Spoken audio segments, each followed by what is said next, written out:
And so it's here. Boom! The Moto X4 Android One got 9.0 Pi. So let's go ahead and take a look and see what's changed, see what's different, and just kind of navigate through the phone for the first time. Let's go.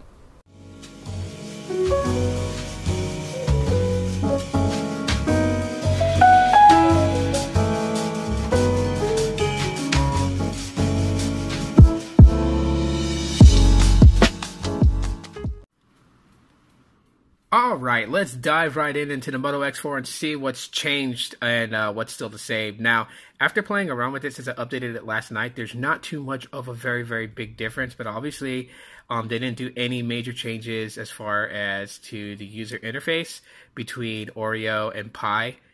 So just a few minor things here that you guys will see. Obviously, one of the things is gestures. I'll show you guys how to activate that.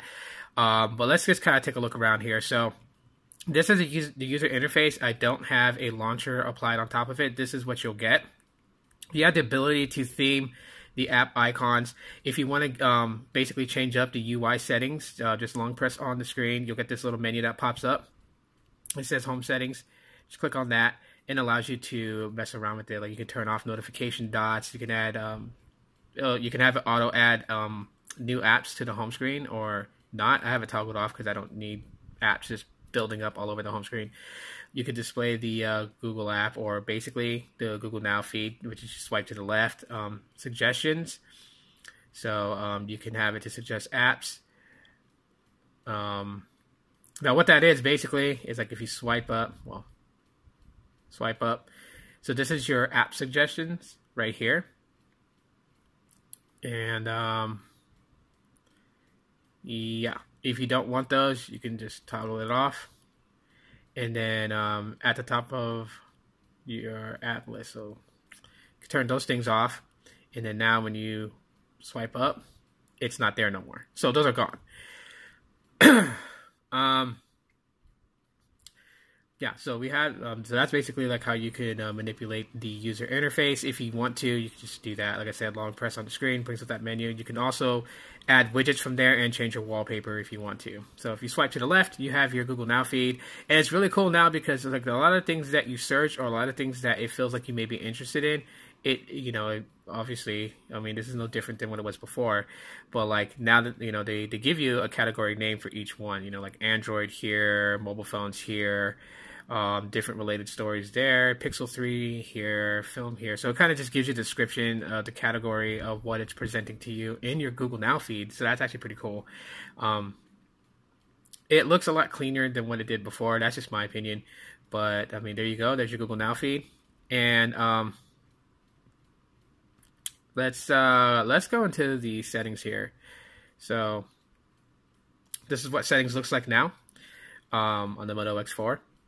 And yeah, so it's got digital well-being. We'll get into that here in a little bit, but to show you guys, it is running 9.0. So we'll go there, go to about device, and we'll click Android version, and there you have it. Android version 9 security patch level is November 1st, and it gives you the baseband version, kernel version, and the build number of this update. So you have that there. You tap on that, and that brings up the Easter egg, and yeah, there you have it. So, okay.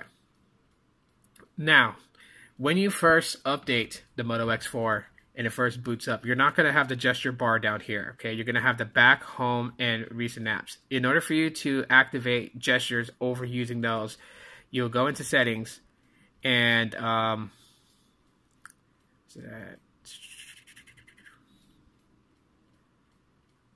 right here, okay, so yeah, so settings and system, and underneath language input, you'll see gestures. You go and tap on that.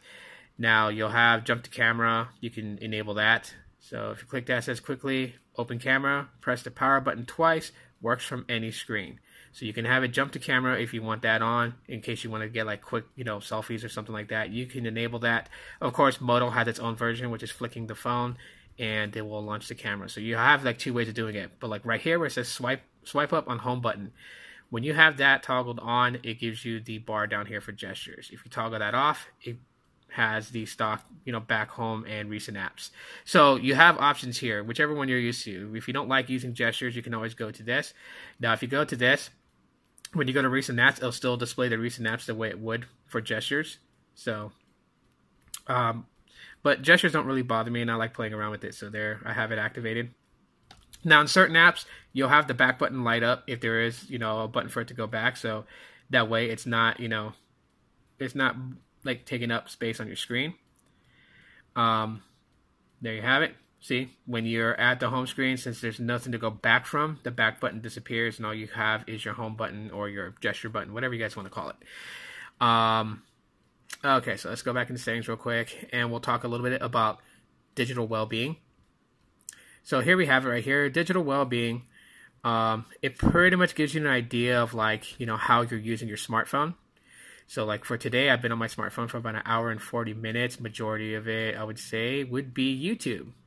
You have Instagram, play music, in settings, messaging, and then others. So like other social medias and stuff like that. It gives you ways, to disconnect, reduce interruptions. So you can pretty much set yourself a goal. Like if you don't want to be on your phone all that much, you can set yourself a goal, track it through digital well-being, and then also limit yourself. It's even got a wind down mode where like, use wind down to disconnect from your phone and avoid interruptions while you sleep. So this basically is pretty handy. Get you off your phone so you can actually get some sleep. It says relax your eyes. Night light tints your screen and makes it easier to look at your phone. Dim lit. So it does all these things. Get a bedtime reminder. So it does all these things for you.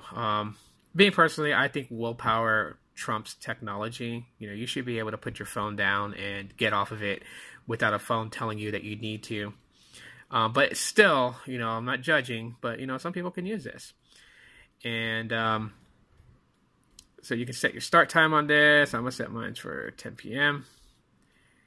And my end time, I get up at about 6:30. So we'll do it for there.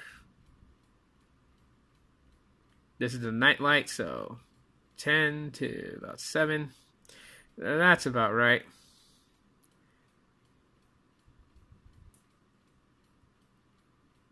Okay.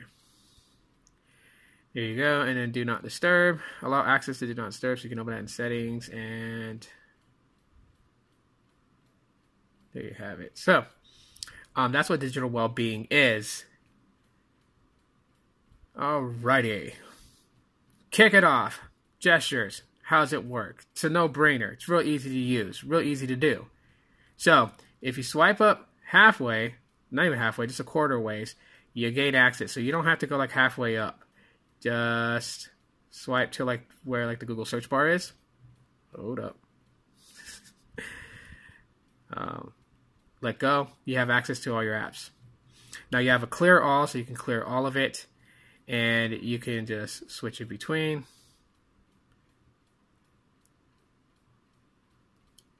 Just like that. Or you can swipe to the right and easily get through everything that you want to get through real quick by a flick. And that's really cool because it makes it fast for you to switch in between applications. I haven't seen a way, though, to multi-window. But this is actually pretty cool. And if you want to get rid of all of them, just click clear all and they're all gone. So boom, they're out of there. Cameras, let's see what's updated with cameras here. So here we have the cameras right now. We do have Google Lens, right? So if you want to use Google Lens, there you go. We'll give it permissions. Okay. Drop down the card, tap, and boom. It searches for things relevant to Funko Pop. So that's pretty cool. You can always close out Google Lens. So let's see some of the modes that we have here. We'll go into settings. So we have portrait mode. So that's actually pretty cool. Cutout, spot color, panorama, text scanner, and face filters. As far as video modes, we have slow motion, time lapse. We have YouTube Live from the camera, so you don't even have to launch the YouTube app. You can do it from the camera, and then face filters. We'll switch it around and we'll see. We have it here: portrait mode, spot color, group selfie, face filters. And then for video modes, we got slow motion, time lapse. We have YouTube Live, and we have face filters. That's pretty cool. Let's do portrait mode on here. I want to see how good it is. So we'll take a photo. Put that up. And it's not too shabby. I've seen, other phones replicate the bokeh effect a lot better than this. But I mean, it's still, you can still see the depth and fill kind of like from like how close I am to the camera compared to like my hats hanging on the wall or my plush toys over there on my stand or my headphones. So I mean, it's still pretty cool to see that. So right on. So that's actually quite nice. All in all, I mean, I still have a lot more things to play around with on here, but as far as like performance, you guys can see there was like a little jank right there. So what I'm probably going to do is go into the into recovery and just wipe cache just to, or I might just actually do a factory reset and just reinstall everything from scratch. But other than that, I mean, it still is what it is. There's like not too much of heavy changes at all whatsoever. A few things added in for, just to help in everyday life. And some new features added to the camera itself. So I think that's actually pretty cool. Other than that, yeah, that's pretty much all that's been added into the Moto X4 Android One with the 9.0 software update. So, yeah, I mean, if you guys have any other questions, ask them in the comment section and I'll touch base with them in the future. I still got a lot more playing around with this to really just kind of see. Right now, I'm testing battery, so I will do a separate video talking about the battery itself and like how much time I'm getting with it compared to when it was on Oreo. And just some other things too. So yeah, if there's anything else that you guys want to throw in there that you guys want me to cover, please do so in the comment section of the video. If you guys enjoyed what I had to say and what I showed you here briefly in this little stint, even though I'm still learning more about it, drop me a like, let me know that you guys enjoyed it. And yeah, until next time, everybody, aloha.